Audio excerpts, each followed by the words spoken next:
Hey cats, I've got a bumper show for you today. An ultimate super shoe showdown. I've put together some of the top 40mm maxed out models, comparing them up against that new VAPORFLY NEXT Percent 3. We got the ADIDAS Adios Pro 3, the Saucony Endorphin Pro 3, and the Asics Metaspeed Sky Plus. You asked for it, so here it comes.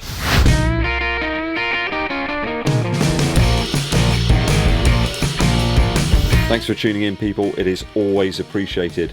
Eddbud, your Midsole man here. Hit that subscribe button and click the bell below for notifications too. Give this video a thumbs up, you know it makes sense. Just to clarify, a couple of the shoes in today's video have been sent to me for review in the past, but none of the manufacturers or brands will be vetting my video before my valued viewers. Just a quick one, I've mentioned this many times in the past, where I mentioned stack heights. It's for the pair of shoes that I have in my size, and just to educate some people, when the shoe size goes up, the shoe materials kind of scale, so the shoe's bigger. It doesn't just get longer, it also goes up in terms of stack height. So if I'm mentioning numbers that are above 40mm, which is the legal stack height limit in the heel for the sample sizes of these shoes, it's okay because mine are well above that sample size, okay? Just making sure we're all singing from the same hymn sheet. It's a bit like trousers.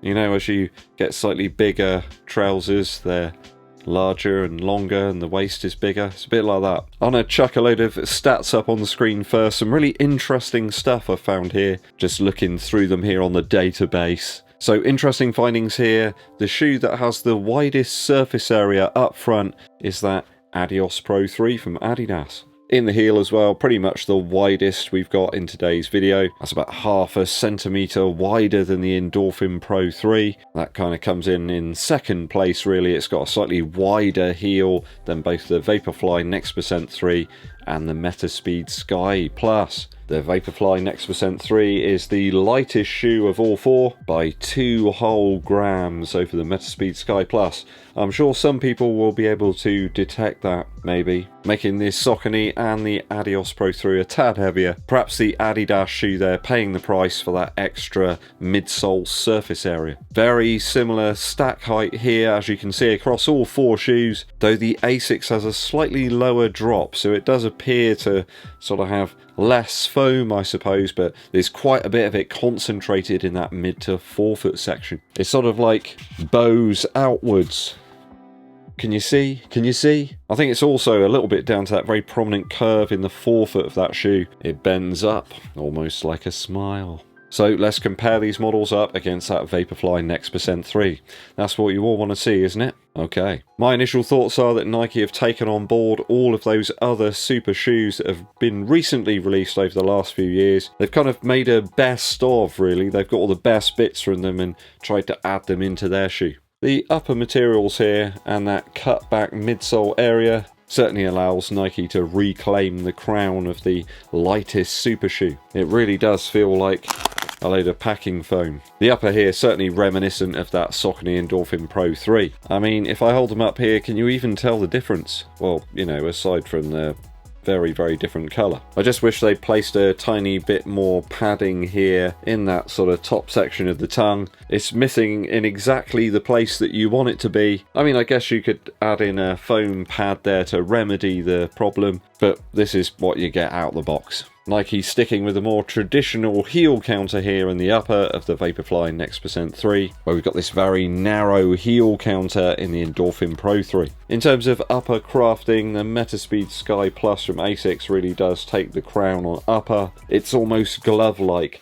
I can hear Jim Carrey right now. It's nice and snug, but a comfortable fit, I suppose. The VAPORFLY NEXT Percent 3 and the Adios Pro 3 certainly lacking a little bit in upper lockdown. There's just too much material there down towards the initial eyelets. Right there, can you see it? Can you see it? Just a bit too generous for me. I guess you could compare the area in the upper around the initial eyelets as the ambassador that gives out the Ferrero Rocher. So I think for me the Asics and the Saucony shoes take the crown on upper. They're just a bit more consistent. You can put the shoe on and pretty much nail it every time without trying. I mean, they're all pretty breathable, really. How breathable do you want your shoe to be? You might be running in very cold conditions, you know. Is that really going to be top of the requirements list then? None of them are what I would really call weighty or bulky, I suppose.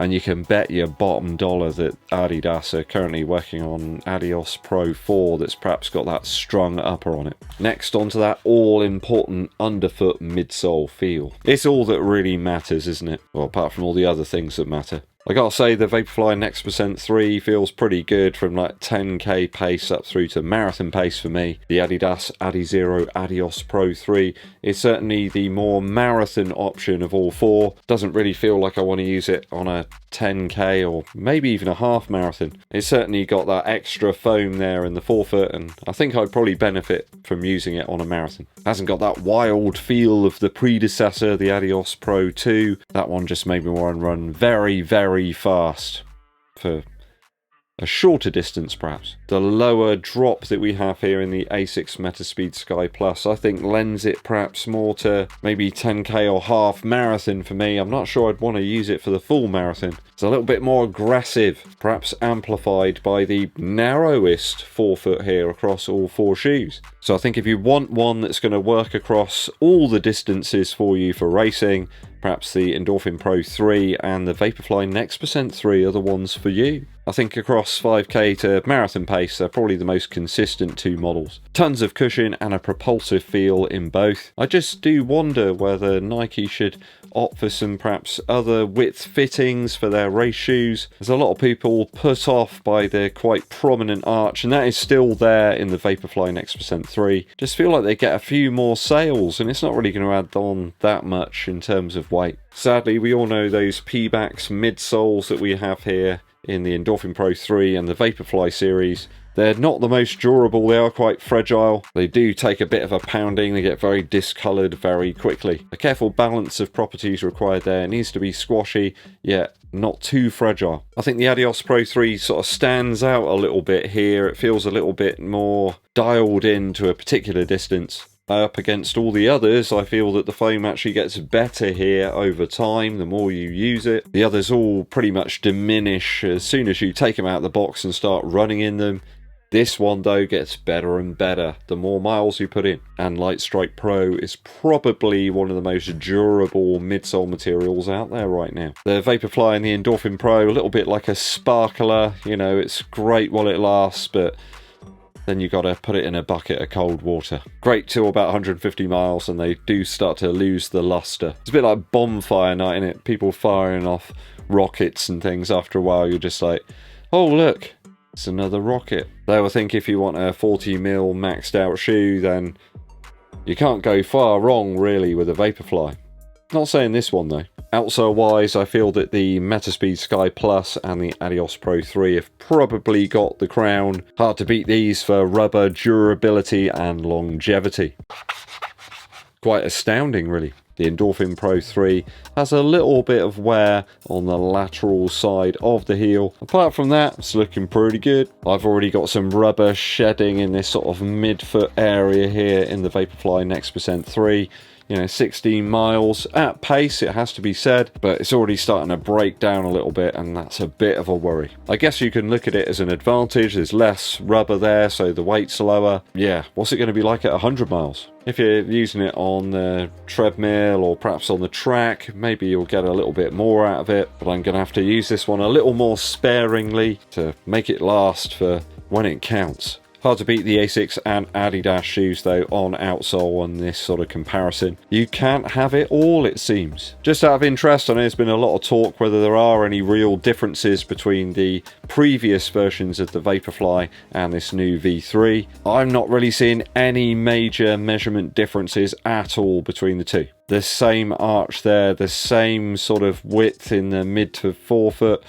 the same width in the heel, and I'm getting very similar stack height readings. I think after about 125 miles in the pair of the Vaporfly Next Percent 2, I've got a couple of millimeters less perhaps in the heel. I think that's probably down to compression where I've just been using the shoe. And if anybody tells you that the Vaporfly Next Percent 3 is any wider in the forefoot area, I don't believe it. I think that's down to the very generous upper materials. So no champions here, that's the verdict that I'm reaching really. We got some superb race and pace options available now in 2023. They've all got different features and levels of cushion. I think you can absolutely smash any distance really in any of these 4 models. Is it worth though picking up a pair of the Vaporfly Next Percent 3 when they release? Personally, I think you should just hold out a little while. Grab perhaps a discounted pair of the Vaporfly Next Percent 2. Don't think there's any major difference really between the 2 shoes. I don't think it's an absolute must buy right now. What are your views on this mobile phone operating system style super shoe setup? I think they've refined all the smallest details now, and there are more similarities between each of them than there are differences. Let me know your thoughts and opinions down in the comments.